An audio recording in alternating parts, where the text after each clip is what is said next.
Doctor എൻ്റെ അച്ഛൻ്റെ ഒരു ഫ്രണ്ട് ഉണ്ട് എൻ്റെ നാട്ടിൽ. അയാൾക്കാണെങ്കിൽ കാല് നല്ലതുപോലെ കറുത്ത് വരുന്നു ഡോക്ടർ. ഇപ്പോൾ ഒരു പുണ്ണുമായിട്ടുണ്ട്.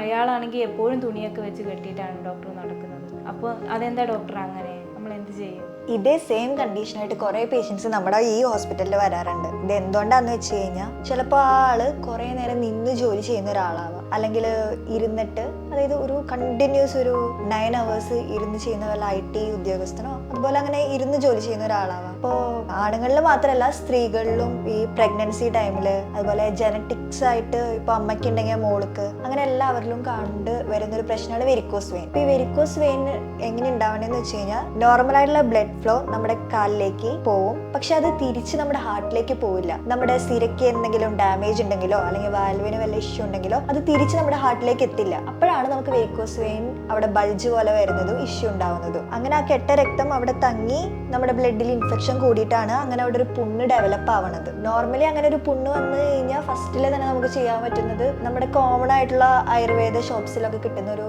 ഡ്രഗാണ് ത്രിഫല ചൂർണം എന്ന് പറയുന്നത്. ആ ത്രിഫല ചൂർണം നമ്മൾ ഒരു ലിറ്റർ അല്ലെങ്കിൽ ഒരു 2 ലിറ്റർ വെള്ളം എടുത്തിട്ട് അതിൽ ഈ ത്രിഫല ചൂർണം ഇട്ടിട്ട് നന്നായി തിളപ്പിച്ച് കുറച്ച് വറ്റിച്ചെടുക്കുക. എന്നിട്ട് ഈ ത്രിഫല ചൂർണം വെച്ചിട്ട് നമ്മൾ നന്നായിട്ട് വാഷ് ചെയ്യുക. ഒരു 15 മിനിറ്റ് കണ്ടിന്യൂസ് ആ ത്രിഫല വെച്ചിട്ട് നമ്മൾ വാഷ് ചെയ്യുക. എന്നിട്ട് പിന്നെ അത് നന്നായി ഡ്രൈ ആയിട്ട് തുടച്ച് ആ പുണ്ണ് കെട്ടിവെക്കുക. അപ്പോൾ ഏകദേശം നമ്മളത് ഒരു കറക്റ്റായിട്ട് അത് ഫോളോ ചെയ്ത് കഴിഞ്ഞാൽ ആ സ്റ്റാർട്ടിങ് സ്റ്റേജിൽ തന്നെ ആ പുണ്ണ് ആറിക്കോളൂ. പക്ഷെ നിങ്ങളിങ്ങനെ ചെയ്തിട്ടും ആ പുണ്ണ് ആറുന്നില്ലെങ്കിൽ നമുക്ക് രക്തമോക്ഷണം, അതായത് രക്തമോക്ഷണം എന്ന് പറയുന്നത് ബ്ലഡ് ലെറ്റിംഗ്, അത് നമ്മൾ ലീച്ച് വെച്ച് ചെയ്യുന്നതുണ്ട്, സൂചി വെച്ച് വെയിൻ പഞ്ചർ ചെയ്തിട്ട് ചെയ്യുന്നതുണ്ട്, അതുപോലെ കപ്പിംഗ് ചെയ്യുന്നതുണ്ട്. അങ്ങനെ പല മെത്തേഡ്സ് ഉണ്ട്. അപ്പൊ ഇതെല്ലാം ചെയ്തിട്ടാണ് നമ്മൾ ആ പുണ്ണിനെ ആറ്റി കൊണ്ടുവരുന്നത്. അതായത് പുണ്ണിനെ നമ്മൾ അതുപോലെ ഈ വെരിക്കോസ് വെയിൻ ഇഷ്യൂവിന് നമ്മൾ റെഡിയാക്കി കൊണ്ടുവരുന്നത്. സോ നീ അവരുടെ അടുത്ത് പറഞ്ഞു നോക്ക് അവരുടെ പുണ്ണ് എങ്ങനെയാണോ ഉള്ളത് എന്നുള്ളതും ഈ ത്രിഫല കഷായം യൂസ് ചെയ്ത് വാഷ് ചെയ്യാൻ പറ. എന്നിട്ടും അവരുടെ കുറയുന്നില്ലെങ്കിൽ നമ്മുടെ അടുത്തേക്ക് വരാൻ പറ. നമുക്ക് നോക്കാം എങ്ങനെയാണ്